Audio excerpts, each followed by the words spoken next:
Hey, it's Cherie. Welcome to Women Seeking Wholeness. Today's episode is super epic. Many of you guys know that I've been going through a really, really painful divorce. I've experienced quite a bit of trauma within the last probably month or so. And, you know, when you're married as long as I have been and you're trying to keep a clear head and be a single mom and have perspective and navigate through, legal things it can take its toll. And it's so interesting, the timing of some of the episodes that I had already, some of them I had to reschedule, but this one in particular was timely because of literally just being within hours of some discoveries and some struggles. And so I was like, should I cancel this interview with her? But my soul was like, no, girl, you need it. So I told her in our pre-conversation, I said, LiYana, I'm going through a really rough patch and, this is going to be like therapy for me. So we had a great pre-conversation and I did know about her work where we have some mutual connections, but I just love the idea about feminine reinvention. What does that actually mean? And how does that differ from a makeover or some kind of breakthrough? It's deeper than that. And it takes years. It's a process. And the dark night of the soul, and some of you guys have asked me what is that? And it's become kind of a spiritual catchphrase in a lot of different communities and with different thought leaders and things. And we'll go into that and what it actually means, because it doesn't mean like depression, or it could. It could mean, you go low mood or whatever, but it's really what's happening is you're being purged and things look like they're falling apart, but they're actually aligning for your greater good because it's what your soul wants and it's what you've spiritually probably asked for. So we explore that and we kind of go into this terrain of what that means when you're in this uncharted territory and you feel super lost. And so I think this will be really grounding for a lot of you who may be wondering kind of what you're experiencing, because the earth in and of herself is going through this. And so we have this hunger and these dreams and we want these things to express, but other things have to be expelled from us before those things really can reach their heightened potential and before we can really be our true selves. LiYana's offerings, she has a book called Feminine Genius, The Provocative Path to Waking Up and Turning on the Wisdom of Being a Woman, which was nominated for Forward's Review's 2017 Book of the Year Award. She's got a mentorship program about embodiment called Woman, the Embodiment Experience. And I love the word embodiment. That's one of my words for the year. She does private coaching. She has an online course and community, Feminine Genius at Work. And she'll talk about what that means, what a genius, what a feminine genius is, and how it's different than, what we've been taught about conquering and achievement and goals and things like that. We all have a genius to us. So she talks about that. But her work focuses on just being alive and taking breaths and sitting down and letting yourself be who you truly are. So she's got work featured in Huffington Post, Forbes, Jezebel, Thrive Global, Bustle, Emerging Woman, and Yoga Journal. So this woman knows her stuff. And so I think you'll really, really enjoy our discussion on how you navigate through the dark night, how you stay true to who you are, how you grasp for truth and gain perspective while you're experiencing the shadow sides of yourself and the world around you. LiYana, wow. I was kind of sharing this with you before we started this interview that I am in it. Oh my gosh, the timing of this. You and I have been corresponding, a while.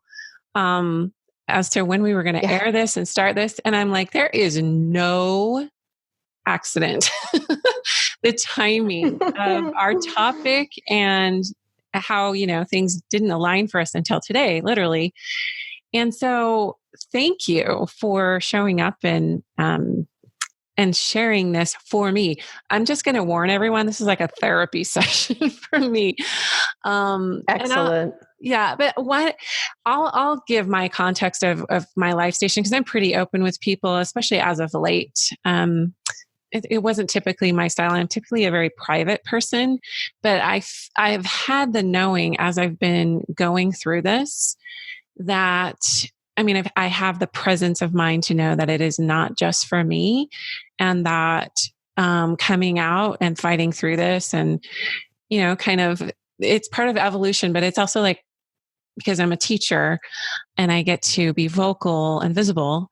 I get to share in my own vulnerability, which is not easy, but needful. So yes. What I'm curious about is your journey and how you came into this beautiful offering, like your book's name, Feminine Genius, The Provocative Path to Waking Up and Turning on the Wisdom of Being a Woman. Hello, that's like amazing.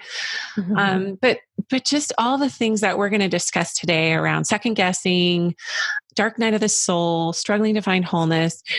If you could just share with our listeners sort of your path and how, because literally every single thought leader I know, leader, teacher, healer, light worker, they have gone through it. It's qualified them for the work. So share with us anything that you feel pertinent to this discussion with your journey. Absolutely.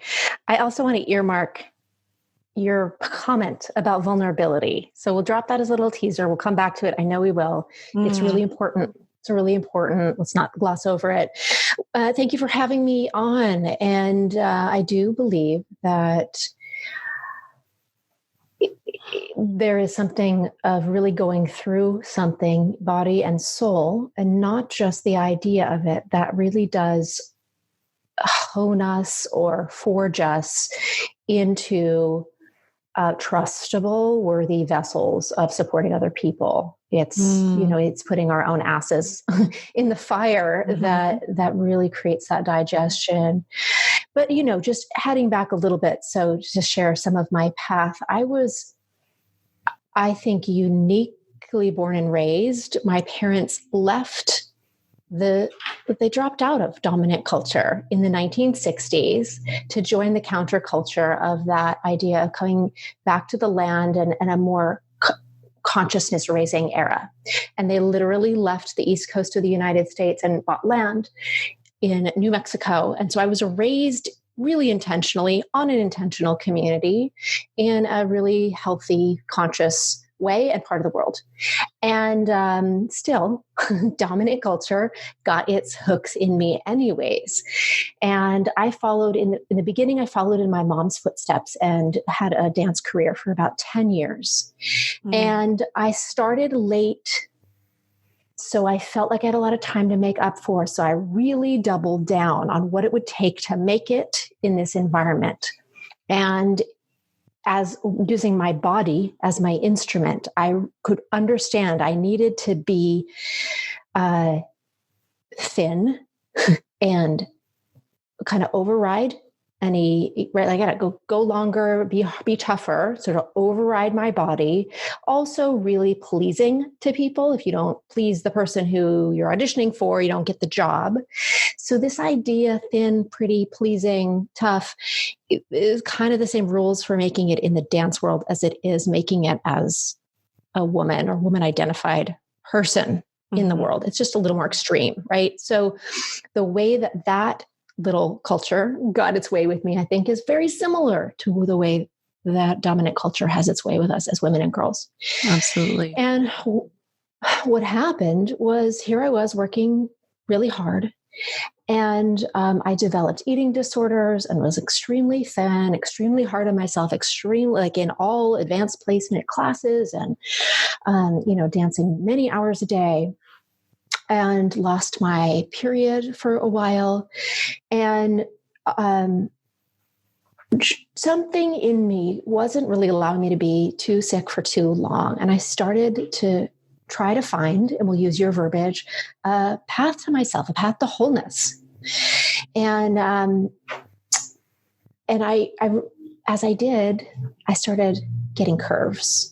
So I started getting breasts, I started gaining weight, which is healthy, but very antithetical to what I needed to be as a dancer. And I started feeling like this body that wants to eat things and wants to sleep and rest when I'm tired, and is, more interested in boys and extra time in the studio. My body and my desires and my hungers are against my dreams. And it really set up a internal split, an internal war with myself. This, I feel, is inside almost every human being, and in specific ways inside women. And if we fast forward along my journey toward wholeness, there was a moment, and I do speak of this early on in my book because it's so profound. One of my mentors said to me in a class, said, okay, well, you're talking about this war with yourself. When you win that war, who loses? It was such a fascinating way to look at it. And I really realized two things: that there absolutely was a part of me that recognized there was parts of me that I wanted to lose. I wanted to cut them out. I assumed that they were inherently flawed and bad.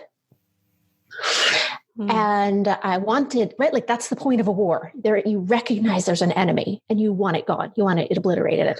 I just recognized that impulse in myself, which was so intense.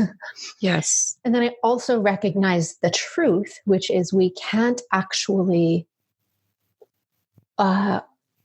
expect any part of us to lose. And there is no winning. When any part of us loses, all of us loses. There is no winning that kind of war. And I really got that in my bones, in my blood, in my, my core of my being in that moment. And that really started a process for me of understanding what are these parts of myself that I think are so weak and bad and wrong that I would crush them under the boot of my being. And I've come to see these parts as feminine. And it's just one useful way of classifying the parts of us that feel rather than think, the parts of us that intuit rather than logic, the parts of us that desire rather than are productive, the parts of us that can connect deeply to ourselves and other people and source rather than compete.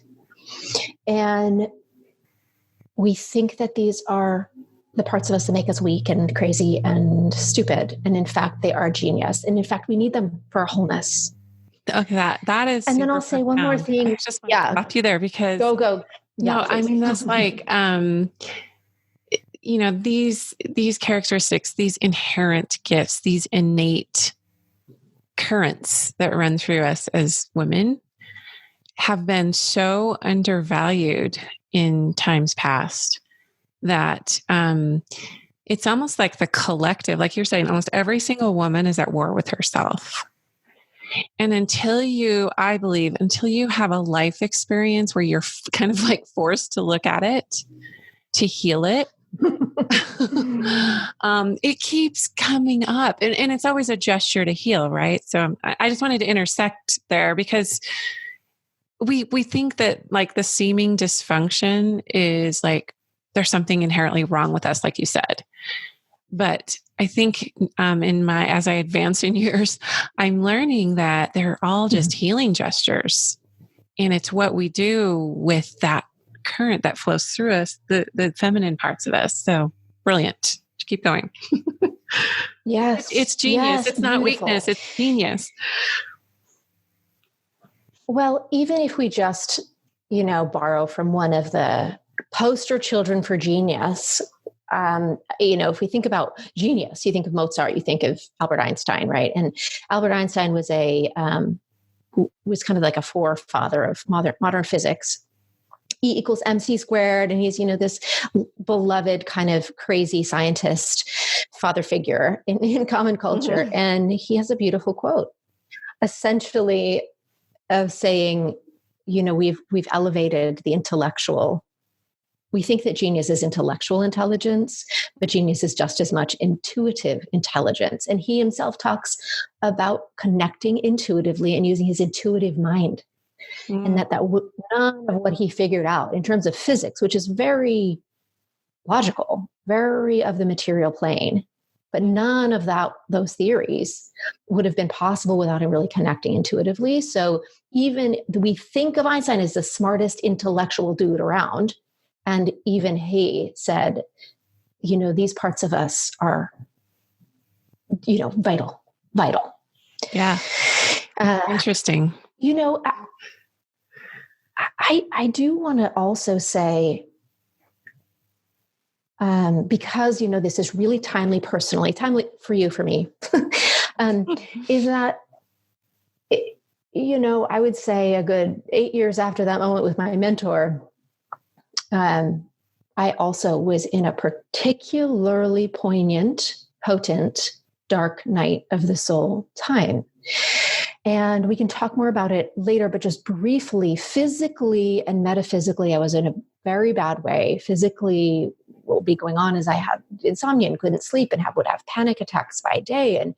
And I know now physically what was going on was an issue with the thyroid and adrenals, et cetera. There's a particular kind of self-talk that happens when you have those hormonal imbalances, which is very full of second-guessing, self-doubt, right? It just escalated the war.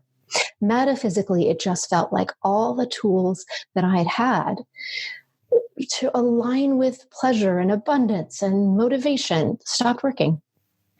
And I really felt lost, in a really lost place. And that went on for like a year of hell. Mm-hmm. And at a certain point in there was the similar moment, just like that mentor said to me, where I said to myself, I was like, I have this orientation toward my clients and really everybody but myself. I have an orientation that whatever they reveal about themselves, whatever's going on, there's inherent wisdom in it. It's okay. There's nothing actually bad and wrong about someone. I really hold them as each part of us as having wisdom. So then I thought, what if that was true about me? And that also really refined another body of inquiry and body of work, which is the darkest, most intense things that we hope we don't have to see or that anybody else sees about ourselves. Grief, loss, blame, anger, betrayal, whether it's happened to us or we're experiencing it in ourselves, depression, any of these, we hate, revenge, wrath, whatever it is, that these have an inherent wisdom. They are, as you said, actually, they are an impulse toward wholeness or an impulse toward healing. They require incredible deciphering. It is a skill set to work with them. It's hard, but it's potent. So it's another aspect. I want to also say here that genius. Yes, and we'll get to my current life experience in a minute, but I just want to also say that when you are able to not spiritually bypass that darkness, because we are trained through family systems, religions, cultures at large, even I would say in a lot of the practitioner community, that when we start to feel those states, we need to tap it out, breathe it out, or just come back to love, light, and peace, right? And I think what you're saying and what I'm totally agreeing with is that it is when you face them and climb into them and let them express, in safety, of course, that's when they actually start to heal. And that takes presence. It takes an enormous amount of presence. And you're saying it's a skill set. I'm very curious about, I have my own, like you said, you get to a point in your life, you feel like you're doing pretty good. And then something happens and you're like, oh my gosh, all my tools are not working here. Like all the stuff I did before to get me to this level of progression. Now I'm in this dark place and that's all I got. Like, so how, for those people who are listening, because I've recently been there, how do you have the presence or wherewithal or, I guess, how do you get to a space where you do something different? And what is that first step? How do you bridge that? Yes. So much to say. First of all, let me just say you introduced a term which I think is super in its common parlance of spiritual bypassing, and I'm I don't know who to accredit that term with. Brilliant, important term. And I just want to say, let's just talk about it for a sec because it's so important. And it is a poison seed inside so many forms of spirituality or self-help, personal growth, communities that it essentially says, in the name of being spiritual or advanced or conscious, don't dwell in the negative. Just focus on abundance and positive, right? And unfortunately, that it does have that advice does have its place. And unfortunately, also mostly it doesn't. We have to figure out how to spiritually go through the eye of the needle for ourselves and not bypass anything. Right. It's like, so how we do that. It's like going into the storm. That analogy or that metaphor. Mm-hmm. Well, it's actually a true story.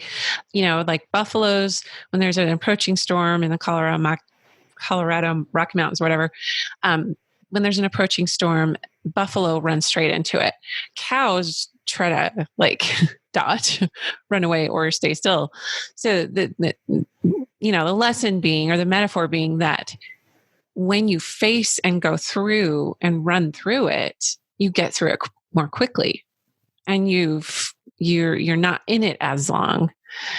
I think we unknowingly don't know, we just don't know how to get out of it. Even if we're running into it, we're like, okay, I'm just running here, So anyway, I just want to say that because I love other people who understand spiritual bypassing, because you try to tell some people about it and they're like, what? Yes. Oh, and that is a beautiful analogy. I love that. I'm going to borrow that one. Will we be a buffalo or a cow in this moment? So here's some steps, and in an arena that doesn't really care about the correct number of steps. But when you're dealing with things that are really hard to deal with, like dark nights of the soul, and that's a term we'll talk a little bit more about too. So I think it's really helpful to know that this is a spot on the map, because it can feel so much like we have fallen off the map, that we're in uncharted territory. We're really lost. We're fallen off our path. We're somewhere where we shouldn't be. And it's really good to know that even though these things are awful and impossible and senseless often, it still is a part of the human journey. Mm-hmm. That just like there is summertime and then fall, there is also wintertime, right? And also spring. And these dark nights of the soul are like part of that cyclical natural world. And these winter times, I call them you land in the world between worlds. Mm. It has a lot of the same wisdom that wintertime does on the planet. How you're in a really hard time, or maybe even a dark night of the soul. Markers in this time is you can't deny that it's going on. You actually can't spiritually bypass. You could try, but you can't deny that what is happening, nor can you think your way out of it. Right. There's no strategy. It's not a strategy. There's no strategy. Right. It will feel impossible. It will feel like you can't do it. It will feel like it has gone on too long. It will feel like you have already healed these things, or, tied them up in a bow. And so these markers will let you know, I haven't fallen off my path. I'm right on my journey. I'm right in the world between worlds part of my journey, which doesn't necessarily take away the pain of it, but I think it takes away the disorientation of it. I think it's important to align, because I didn't know there was a term for what I've been going through the past 5 years. And it was really beautiful.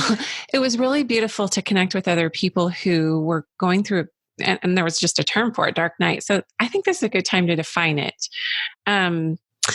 Because it's so all encompassing, and it's not linear. Like I say, I've been through it in the last 5-6 years, but it's not like it was like a constant darkness.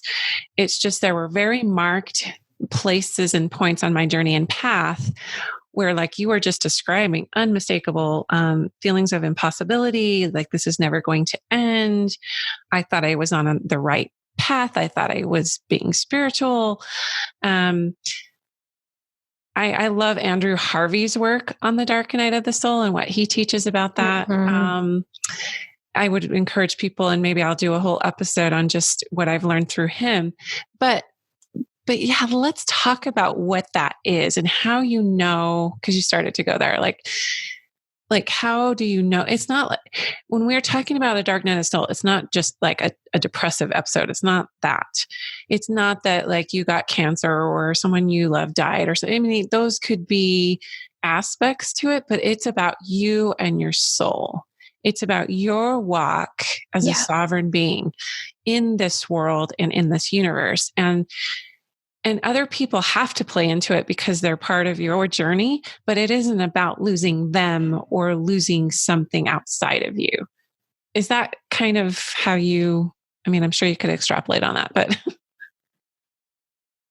Well, right. And let's just say that if someone is going through some kind of intense loss or freak accident or, death or whatever, and it's terrible and painful, there's no moral hierarchy, whether it's a dark night of the soul or just a terrible time in your life, right? Mm-hmm. Many of these tools will apply. But when something really is a dark night of the soul, that comes from a kind of a little bit like a mystic poem that was written by a Spanish monk by the name of Saint John of the Cross, who was sort of studying under Saint Teresa of Avila. And just a real quick story, he was persecuted for his beliefs and thrown into a tiny little cell, tortured every day, beaten, and given nothing really warm to wear. And so he had this 9-month experience of literally like the clothes on his body rotting off his body, the wounds on his body not healing, and going through a process of feeling not only just lost, like where was his spiritual community? Why was he being so tortured? But really feeling separate from the divine. And there is a point where he figured out how to rescue himself. And then this incredible work flowed out of him called Dark Night of the Soul. I have the book and I have the poem and the book, but oh my gosh, yes. Yeah. Amazing.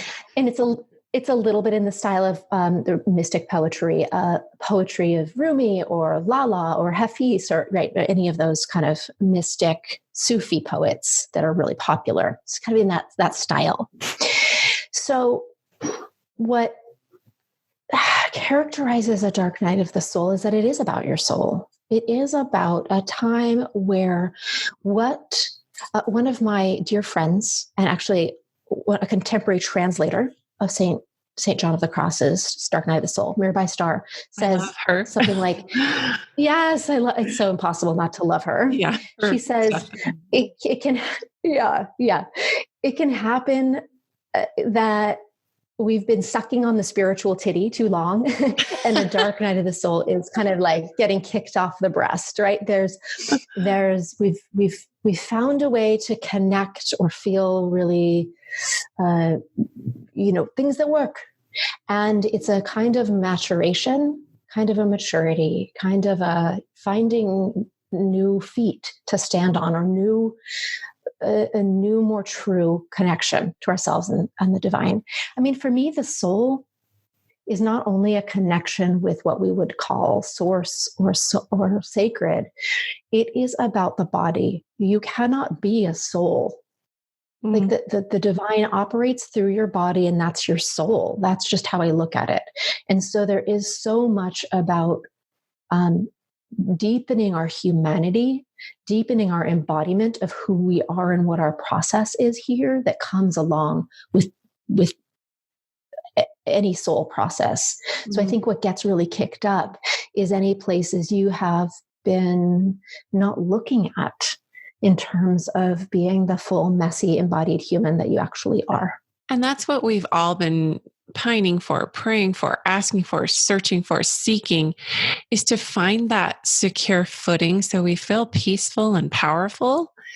And so this initiation into the dark night, it's almost like a universally divinely appointed package for you, like custom made, that would really open up those wounds that I don't know. I mean, I'm sure you agree with this. Sounds like you and I read the same stuff, but that the stuff we're carrying is not just our stuff. And that's why we sometimes have to just depersonalize it, like, epigenetics and carrying trauma in our genetic makeup, and just all kinds of stuff that we are literally, when you talk about embodiment, our physical being is the, I guess you could say we are the living benefactors of many generations before us who could not clear, or maybe it skipped a generation or 15 generations. But the point being, we are like the cleanup crew. And so when we do this kind of soul work, and I will tell you straight up, as I've been going through my stuff, just, with going through this divorce, and even just within the last few weeks, really acute betrayal trauma. I have had part of the presence and part of the knowing is I've got to feel this in my body because it's really intense, but also the knowing that, oh my goodness, there are many grandmothers before me, foremothers whose genes I am embodying that have probably experienced this. And I get to be the part of the vehicle to land it in me in that dark night. So anyway, that there's something about that made it easier for me a little bit to not just know it's about me. And also it gave me the presence of mind I needed to sort of step up and skill up. And then also just that feminine, let it flow, let it be, let it work in me, let it just express, let the darkness come. Whereas before I would have been like, oh, hell no. This is too scary. I'm just yes. Or blaming, or outsourcing. So anyway, I love how you're defining this. The deepening, it's almost like that we have to be in our body. We have to be in the belly of humanity. Sometimes where the spiritual bypassing that can happen, it's kind of egoic, hey, I'm above all of this. Been there, done that. I've overcome. And I think God, at least in my perception and where I'm sort of deepening into knowing God on a more personal level, as opposed to, being preached to or whatever, but experiencing God in me and my body and talking to me. It's almost like God is going, this is what you've asked for all these years. And it's showing it, it's cloaked in this experience, and it's culminating in this experience that you didn't want, but it is the one thing that you need to get you to where you've been asking me for. Does that make sense? Anyway. Oh, yeah.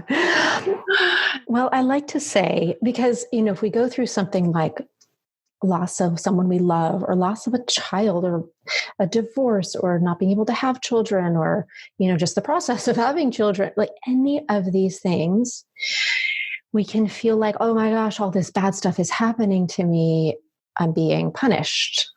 Either I'm bad and wrong, or, there is a sense that the darkness is a punishment. And actually, if I, remake your words a little bit, what I like to say is that it's not a punishment, it's an invitation. And, it's an invitation to look at the stuff that we have stuck in the closet, in ourselves, in our psyches. It is an invitation, like you said, to be cleanup crew. I often say, I mean, without fail, every single person I work with on a more intensive level, like personal coaching, without fail, that person is the last in the line, the last in the ancestral line, is being tasked with essentially not carrying forward the legacy of whatever non-wholeness is, certain views about being a woman or suffering or people pleasing or etc. And So it comes with, it's like it stops here. Like this incarnation, here. I am the incarnation where this does not roll forward after me. Yeah, something very different rolls forward because of me. And that sounds so good on paper. And it comes with, we have to work through, get some more bravery. And also to understand that that is not a betrayal. It's not a betrayal of, our ancestry. It is actually the most honoring way. We can really honor what they immigrated and struggled and suffered and sacrificed for. Mm-hmm. And it's almost like their souls are with us. They're in support of us. Their eyes are upon us, if you will, whatever that looks like, whatever that mystery is. So a lot of the listeners know this. You probably don't, LiYana, but I lost a sister to suicide who left behind 5 children about 14 years ago. She's 2 years younger than I am. And it's been really interesting. Wow. Even in her darkness, right? And even what she struggled with, bipolar and prescription medication addiction. It was like, I would never glorify suicide as a choice, of course, because the ramifications and the fallout have been nothing short of catastrophic in our family. However, something shifted in our family lines when she made that choice in the form of it stops here. Whatever, I can honestly say I would have not become like a holistic psychologist had that not happened in our family. So I love this idea of this being your legacy that you, even my sister, as dysfunctional as that was, and obviously as horrible of a choice to overdose and leave her family and whatnot. It's almost like we are the ones who carry the torch now to shine a light on that, what you can do with the darkness, how you can stay in your body. I will tell you, I and validate this for me, because maybe I don't know, but I'm a coach also, and I've met a lot and spoken on deep levels with a lot of different women over the years, all stations, and it seems like what's looming in the psyche of a lot of women is this life is just too hard. And I have never met a woman who has not at one time at least contemplated suicide. Now, whether or not she would proactively start to plan or whatnot, it's just that heavy, dark, hopeless valley. And yeah, it's interesting. Like, did you think that shows up a lot in the dark night of the soul, whether it's initiatory or it's just something that kind of is an outgrowth of being in that space? What are your thoughts about that? I just attract a lot of women like that because they know about my sister. Yes. So I want to underscore something you said and be very careful about it. And then I want to talk a little bit about depression. So you said this carefully, and I just want to make sure that people are hearing this carefully, that I do not for a moment think that your sister had to commit suicide and leave a lot of this thing so that you could go find your path and help these many people. Right. That is cruel. That's a cruel interpretation. And I just don't think it does anybody any service. Like, it's terrible. It sucks. It's senseless. Right. And sometimes we just figure out how to make lemonade out of this bitterness. Yes. Good. Right. And so I just really want to steer away from the kind of cause and effect.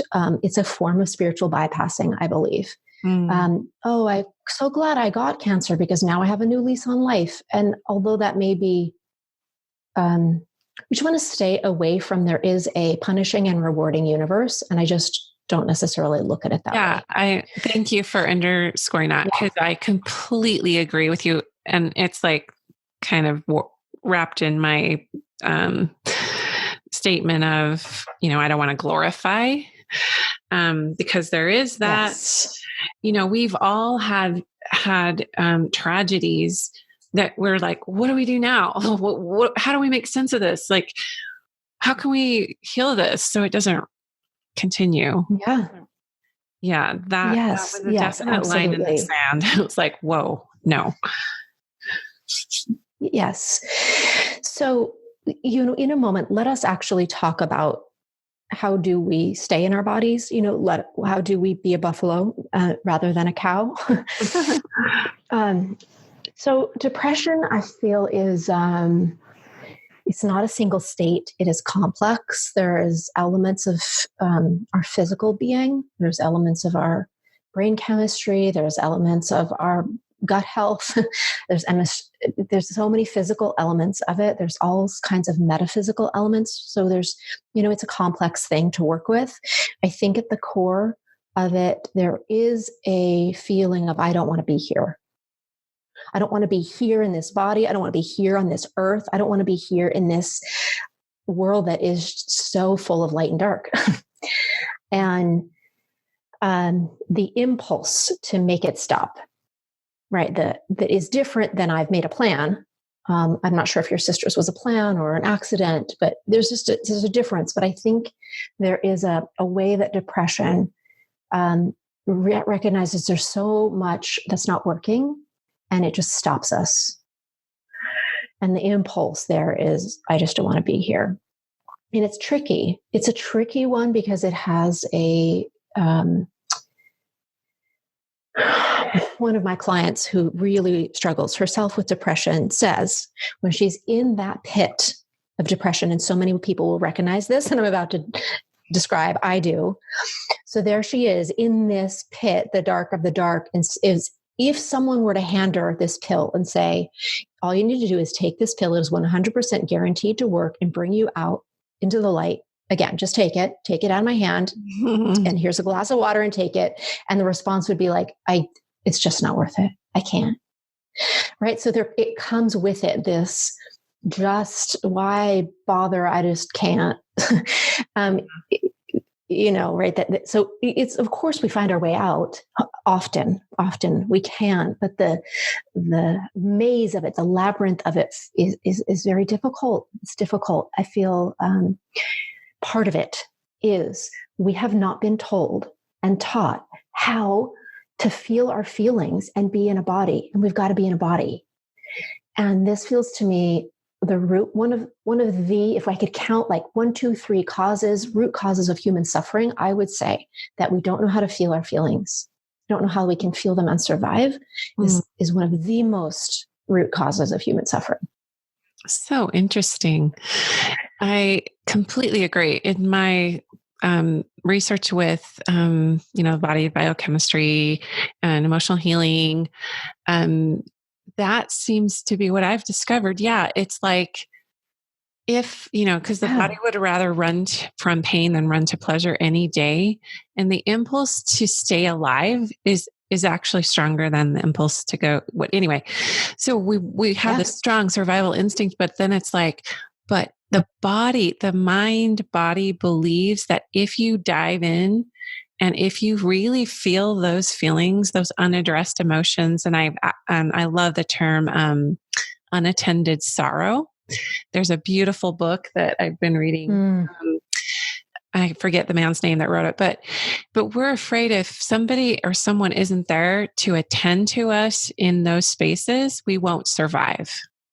And I think that's part of, for me, what the dark night of the soul has been. It hasn't been about clinical depression. It hasn't been about anxiety. Those are just symptoms of, those are just some physical manifestations of how it's working through me, but it's not clinical. It's more like I'm on this path. The only witnesses to what I'm feeling are my own soul and God, and maybe unseen angels or whatever. And I don't have an absolute knowing that even God is here, because that is part of the dark night. You mentioned it when you mentioned St. John on the cross. Yeah. Biggest pain point in the dark night of the soul is feeling that God is not there, when he was showing up in big ways for you before that.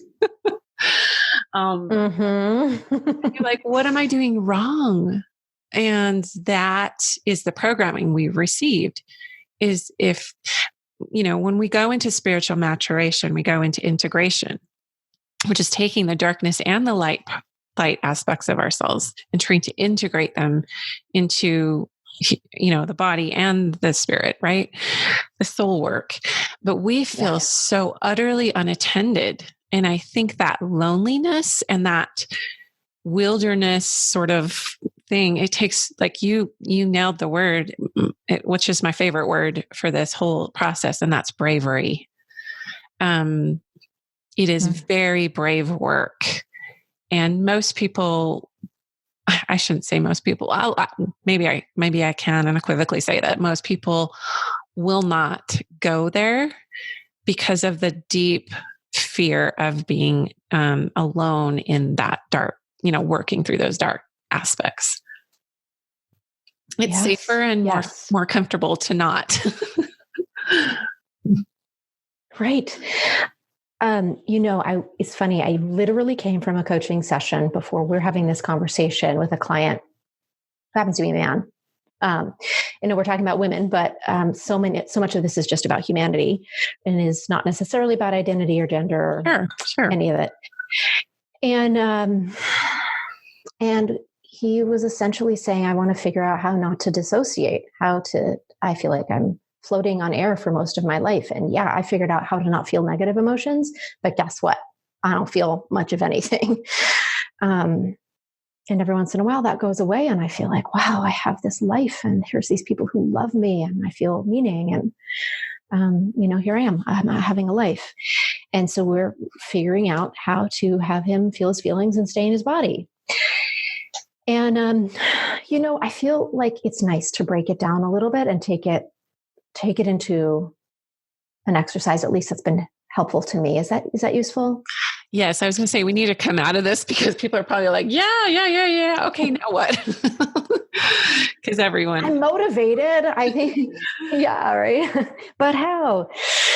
So I just want to acknowledge that this does take courage. And if we borrow from Brene Brown, the thing is, you don't have courage without vulnerability. It doesn't exist. Meaning, courage and bravery is defined by feeling like you could die if you do it. Like that's the definition. Yeah. So I just want to acknowledge this is tough stuff. All right. So there's this. You had a great analogy with the buffalo and the cows. And here's another one that I borrowed from a friend who grew up in Minnesota or some super northern country of the US where there's a lot of snow and ice in the winter. And he said, so anybody who has ever driven and experienced black ice will understand this phenomenon. So the deal is when you learn how to drive in super hard conditions, black ice is this thing that happens when there's snow or wetness on the road that melts in the day and then it gets cold at night. It freezes over and it's ice, but you can't see it. So you're driving along, you wouldn't know that there's a patch of ice, but you drive on it and it's like you're free falling, you're free spinning. Mm-hmm. So what happens is there you are driving along, your car starts to spin uncontrollably into oncoming traffic. Kind of what it feels like when you're sad. Okay, like I'm going to feel my shame. I'm going to feel my depression, right? La, la, la.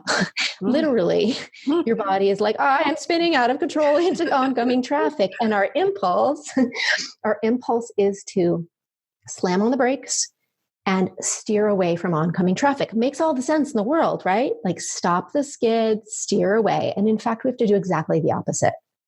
That you gently steer, you steer in, you lean into the way that your car is turning, totally counterintuitive.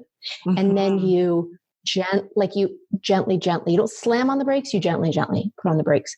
This will save your life. And this slowly lets you regain control of the car because otherwise it's like you can flip the car or go super out of control. And so this is what we do. Like, this is the process. So what that means is when you're faced with feeling a feeling, you say, okay, I'm not going to slam on the brakes. I'm not going to close my body down. I'm not going to flip on the TV. I'm not going to take out my cigarette and take a drag off of it. I'm not going to go, leave my body, whatever is the slamming on the brakes that we do. We all have those avoidant behaviors. Those are often unconscious. Like we have a go-to, like it could be Netflix binging, it could be eating, it could be so many things. It could be getting on the phone and talking to somebody and not even talking about what's really going on. I just wanted to insert that because we don't always know what that we're doing that we're putting on the brakes and doing these avoidant mechanisms. Exactly. And even something like lashing out or cutting, or like self-mutilation. It's funny because, you're creating pain, but you're still avoiding the original pain, right? It's a way to avoid feeling what you're feeling in the moment. So what that means is there is this internal shift, a willingness to instead open where you might close, a willingness to stay where you might run, a willingness to just, keep your seat in your body where you might want to flee your body, a willingness to say, okay, feeling, you're welcome here, where before you were going to slam on the brakes, right? So this is that subtle but powerful shift. And then you lean in, right? So you steer in the direction of the feeling. And that would be the moment where the buffalo looks up and goes, rainstorm, and like paws its hoofs on the ground and like run straight for it. And leaning in is like, okay, I can put on my rain slicker, but I'm going to let it rain on me. I'm going to let this storm of this feeling wash over me. And I realize that there's part of me that thinks I might die. And I will remember in this moment, LiYana and Sherry's voice reminding me that we feel like we will die, but we don't actually die. We don't die from these intense feelings. Yeah. In fact, they have a life cycle. They tend to complete in a much shorter time than we think. Well, complete for now, right? But it takes like a minute, a couple minutes, sometimes, a few, but there will be an ebb and flow. I wanted to speak to that. There's a really good book called Burnout by two sisters, and I forget their names. One's a psychotherapist, I think, and one is a professional musician, but I listened to it on Audible. Nagasaki something. Anyway, one of their last names seems Japanese. But the point is, they talked about how the reason we burn out and the reason we go into anxiety states, depression, avoidant mechanisms, is because we don't once the stress response in the body is triggered physiologically, we never let it complete the cycle. We always cut it out or, circumvent it or short circuit it before the body can do its full stress response cycle. It's exactly what you're saying. Let it run its course. It's not as long as we think it is. It's actually, the body knows how to intelligently do that. And the thing I think is so interesting is that probably the first time ever in your life you felt this shame, or you felt overwhelm, or you felt anger, or you felt betrayal, which is not really an emotion, but still, whatever. The first time you felt this, you were probably tiny. And nobody told you what was going on. You weren't able to identify it. And you might have also been made wrong for it. Boys don't cry, or you're too sensitive, or children should be seen and not heard, or whatever signal, right? So there is this kind of like, whoa, there's a tsunami crashing over me, and I will be abandoned or lose love if I feel this. So I'm going to figure out how to leave my body and not feel this. So part of it is to recognize what felt like a tsunami when you were little is it's a storm. It's not as big and it's not as long as it really felt like it was the first time or times you experienced it, which is all well and good. And it can be intense. And I think it is a black belt, super ninja level human skill to feel our feelings. And one of the heroines, Pema Chodron, who's a Buddhist nun in the Vajrayana lineage of Buddhism, which is kind of like the most like upstart, bad folk, badassery version of Buddhism. Buddhist, yeah. And she says something like, if you can just stick with this intensity for 1.6 seconds longer today than yesterday, you're doing it. That's the work right there. That's the work. And I have heard this before, like, how do you know? Well, okay. And here's the question that I keep hearing from people. And I actually have the same question myself.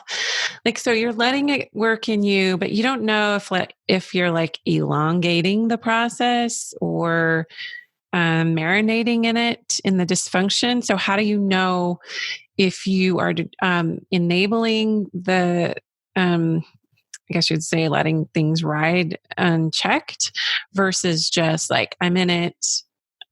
How do you know when it's complete? Okay. You know what? So I've asked this question and been asked this question before, and I feel like I have a really good answer finally today. Yay, this is breaking story. Yes. Okay. So right. The difference is, when are we wallowing and making it worse for ourselves? And then when are we spiritually bypassing and just trying to get out before, and then making it worse because we're prolonging it actually by avoiding it. So feelings, emotions have a physical component and they have a content component. Partly you feel stuff in your body. You feel hot, you feel contracted, you feel, intense, you feel pain. There is a message that our emotions have for us. There's a story that goes along with why you're feeling the feeling. And when we don't separate the two, we don't allow the sensation feeling part of the emotion to have its way and run its course, and then don't do kind of a conscious process with the story and the content of the emotion. When we allow those to kind of loop off each other, what we happen is, oh my God, what's going on? My heart is beating faster. That's because you're anxious. What if you won't get to sleep tonight? Oh my gosh, my heart is beating faster, right? That loop between feeling and the meaning we're making of the feeling is a panic attack, or it's an anxiety attack, or right. So right. The way that we work with it so that it doesn't essentially escalate or deepen is we do just strengthen our muscles to feel it fully, like we're talking about today. And then there's this whole component, which we didn't get into necessarily. And I definitely go into my courses when I'm talking about Dark Night of the Soul, anything, which is, what is the core message of anger? So there in that moment, in the middle of that dark night, when I was like, okay, this anger I feel is like a terrible part of me. I'm a terrible human for feeling this. But what if it was wise? What is the communication anger has for me? And what is the healing impulse that it's pointing me toward? So that's the same with shame. That's the same with guilt, anger, depression, grief. So I think that is really important as well, that we don't necessarily stay on the surface and let them loop off each other, but right. we keep doing the work, like you said, to feel them, let them have their life cycle, and also be an inquiry of what is this particular emotion here to reveal to me or have me look at. That's where I would love to wrap up, because I talk a lot about inquiry in my podcast, and I feel like that's kind of at the heart of staying present, staying embodied. I even think about Jesus, he was a master at reflecting inquiry back to people. If they were coming at him with a question, he reflected a question back. Mm-hmm. And I feel like the deeper soul work is exactly what you're saying, like having the semblance of mind, if you will, or the presence to say, what is this about? And once you keep asking, and I know Byron Katie talks about, like, the question behind the question, doing the work. It's all about inquiry. And even Pima Chodron would say that too. But fascinating to just keep asking, where is this taking me? What is this teaching me? And not over identifying with those dark emotions and making them part of your persona, or saying, I am this, right? Like I am depressed, or I am this, or I am shameful, or I am, I'm full of grief, right? Just having the semblance to say, I'm having this experience. It's temporary. I love how you've couched it there about the meaning, attaching the meaning, because that's where we get into trouble, is taking the context of whatever we're feeling and trying to extrapolate some kind of story. And that's where I see the darkness really play out, as opposed to it being able to have a healing response versus a stress response, is that it's so easy for the human psyche to latch onto a diagnosis, a label, a character trait, and say, hey, just I'm having this experience, therefore I am this experience, or I exhibited this behavior that isn't typical of me, therefore I am a bad person, or whatever. That's, I think, where we get into danger, is just focusing on that. I love how you talked about just the communication piece, right? Because physiologically what's happening and chemically what's happening is a lot of communication on the subconscious level, because your body's trying to make meaning of what you're feeling. So if you can just let that ride and go, hey, there's a lot of communication happening. My heart's racing right now. I don't know why. It's really interesting that my thoughts are racing, breathe, whatever. It's like, I trust my body to let it run its course. I trust that the reason this is surfacing now is for my highest good, and I'm going to let this be expressed, but I'm still going to keep my self-worth intact. So for me, one of the things I've had to do is 12 of my dear friends did a healing circle for me when I started going through this divorce a few weeks ago. Well, not just started going through divorce. When the betrayal trauma hit, they did a healing circle for me in a teepee, and they each gave me a trinket, a beautiful little gift. And I will literally those are like anchors for me. I believe in sensory anchors. I think they're super powerful, because when we get too much in an experience, we need to ground somehow. We need to hold on to something physical. So I think that for me, that's, it puts me back into the game. It puts me back into perspective, and helps me know that there's meaning to this that maybe I don't understand yet, but because I have enough self-compassion and enough respect for myself, I'm not going to over-identify with whatever's playing out inside of me. It's just something's being triggered. There's a storm happening. There's all this firing and communication. And I don't, like you said, we can't think our way through that. The only strategy that I can think of are sensory anchors and reminders around me of who I am. Physical reminders around me of who I am. Let me just say, as we start to end, I know that we're ending, is, what happens when we come out of however long it takes, and it always takes longer than we want it to, when we come out of the dark night of the soul, out of the winter into the spring, and spring always happens. It's just the way it goes. So I just want to say that here we are, we've been splashing around in the muck, and there is, so there's a bright spot, which is wholeness, which is, right, this is one of the invitations. There is a sense of the fragmented parts of myself that I had cast away or stuck in the closet. They're coming back now. They're like, it's a family reunion. There's a sense of humility. I am not greater or worse than all my fellow humans. We all feel this. We all go through this. So just a restedness in our humanity, right? And a sense of self-identification that is not about our accomplishments. You can still have accomplishments that are wonderful, but just a sense of who you are that that is just deeper and more foundational than that. So I want to just leave with that. These are the gifts. This is the invitation. That's so beautiful. I think what's coming to me intuitively to say is that every part of you is precious. The darkness, the trauma, the loss, every human piece of you is precious and leading you to your healing and your expansion and your evolution as a soul. And I could just keep talking to you forever. I think we need to do follow-up podcasts. Let's do it. Yeah. And thank you so much for your time, LiYana. I know that you're a busy lady. And like I said, the timing of this was just perfect for me. It's just, I know there are so many women and men going through some really intense seasons. So this will hopefully will give them perspective and just thank you for showing up and lending your wisdom. My pleasure. Thanks for inviting me. Really, really good to be here with you.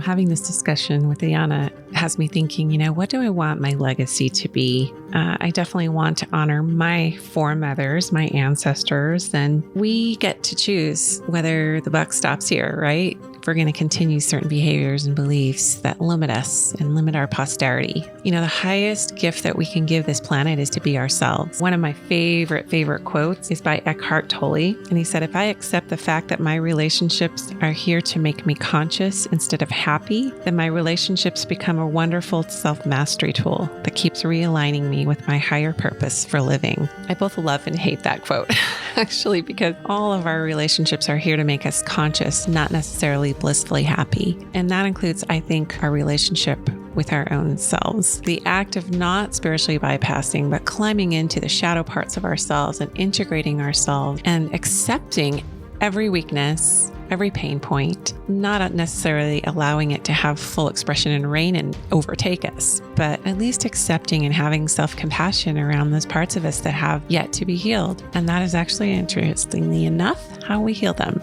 So keep following me on Instagram and also on Facebook. If you haven't joined my Women Seeking Wholeness Facebook group, it's just called Cherie Burton Women Seeking Wholeness. Please do. We're going to have more interaction and more discussion and keep climbing into some of these deeper issues around feminine expression and healing and just some really awesome guests in the works. So keep following us there. Keep aligned on my website, cherieburton.com. Lots of offerings of courses. And I actually have a emotional wholeness masterclass and a 22-day depression cleanse, both online courses that you can, they're very self-directed, that you can take at your leisure and at home and in the comfort and confines of your own personal space. Until we meet again next week, have a great week. And as my mother always told me as I was heading out the door my entire life, remember who you are and what you stand for.